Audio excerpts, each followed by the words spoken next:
ojúmọ́ ayọ̀ fún yín olólùfẹ́ mi ọmọ yín Olúayé lágbára Ọlọ́run ọ̀sẹ̀ tó tún ta bẹ̀rẹ̀ lẹ́ni á jẹ́ ọ̀sẹ̀ ayọ̀ fún ẹ̀yin àtèmi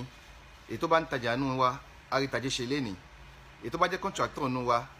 iṣẹ́ alálùbáríkà kọ́ńtrátì alálùbáríkà ńláńlá ló máa gbé tọ̀ wá lẹ́ni àtèmi náà àní táwọ́ náà àní mọ́ṣì ibi tá ti ń rú ta fi ń ra dátà tẹ fi ń wò mí ní lágbára Ọlọ́run àpòyìn ò ní gbẹ àbùdí ń tó lókun àbùdí náà ń tọ́ lọ́sà tẹ bá ṣe ń mú báyìí kò ní tán bí tẹ́ ti ń mú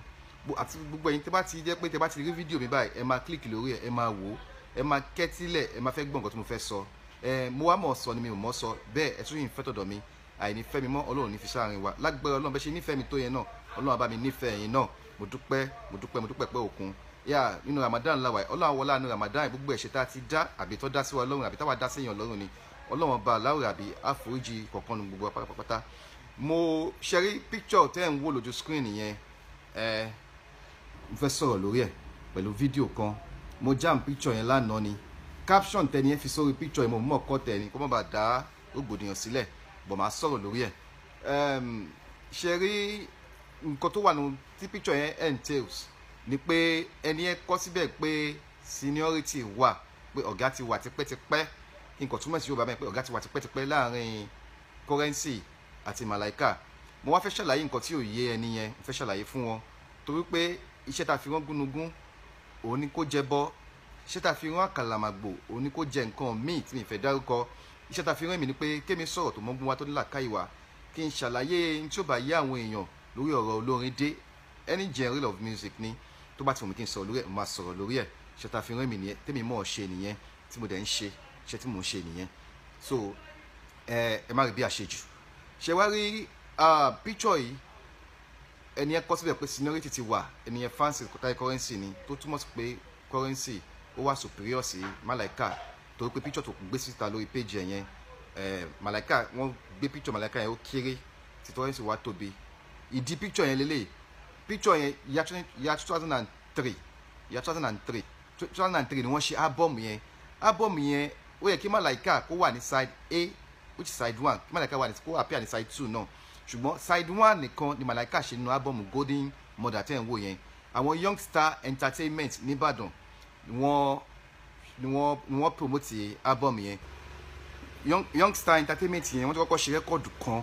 fún Komi Jackson yẹn àwọn náà jẹ́ ẹ̀gbọ́n Alhaji Taye Currency so rẹ́kọ̀dù yẹn boom gan ó blow wọ Èkó wọ ẹni wọ́n ti gbọ́ rẹ́kọ̀dù Komi Jackson yẹn mi kan ti title rẹ́kọ̀dù tó ṣe fún Komi Jackson yẹn mọ́ ìyẹn ni Alhaji Taye Currency yìí náà pé ó dẹ̀ pa àwọn ilé mọ ẹnu ẹ̀ wọ́n fi lọ bá àwọn Youngstar so Youngstar yẹn náà àwọn ló mú Alhaji Taye Currency lọ sọ́dọ̀ Babs Record àwọn ló mú lọ sọ́dọ̀ Babs Record ní Èkó Babs Record ló ṣe àgbàlagbé fún Alhaji Taye Currency kẹ́lẹ́ mọ̀ pé mo nǹkan tí mò ń sọ so Youngstar ló ṣe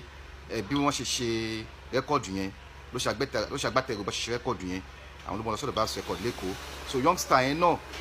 ló tún wá ṣe agbátẹrù bó yẹn máa ṣe Golden Mother wọ́n wá fẹ́ fi Malaika promote Taye Currency lọ́dún náà lọ́hùn tó pé Malaika ṣẹ̀ṣẹ̀ rẹ́kọ̀dù kan gbà yẹn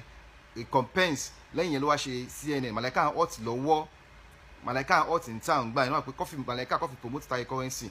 ìwọ tó wá fẹ́ dispute fact yẹn kì í ṣe pé kì í ṣe jà mú fact yẹn wá mo ní fact lọ́wọ́ tó máa fi defend nǹkan tí mo ń sọ yìí Malaika hot lọ́wọ́ 2003 yẹn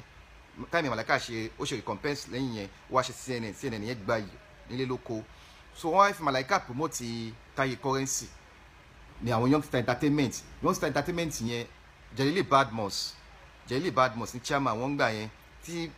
Shashi Kapoor wọ́n sì wà live by Shashi Kapoor ní general manager ń gbà yẹn pẹ̀lú Slamboje 100% Paco Entertainment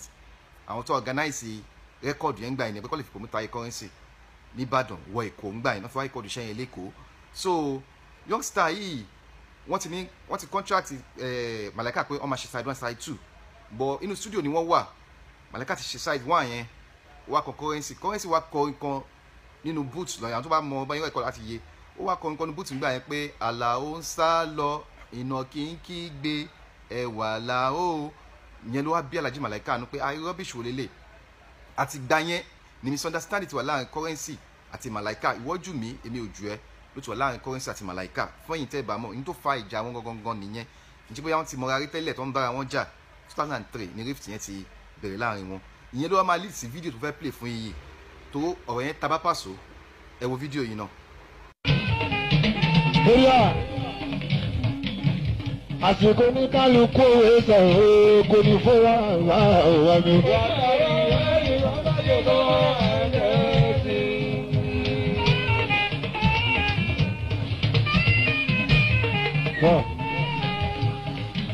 Àmọ́ ẹ̀bẹ̀ kan mọ́ wá bọ́ lọ́wọ́ bàbá táyé tó jẹ́ kọ́rẹ́nsì kó má ṣe ní rain of the moment kó bá ń ṣe táyé ní star forever bí tàgbálámọ̀ bá kà ó.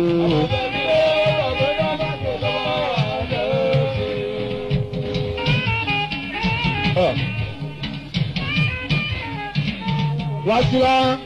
bàbá fìyìn fólú àlíyà ẹ̀bẹ̀ kan mo bọ́ lọ́wọ́ bá tòní ọba tàná bá tọ̀ lajú bọ́lá mo ń bẹ̀ lọ́hùn lórí táyé kó má ṣe táyé kọ́rẹ́nsì Pasuma ti Ìbàdàn ní rain of the moment ó máa jí bọ́lá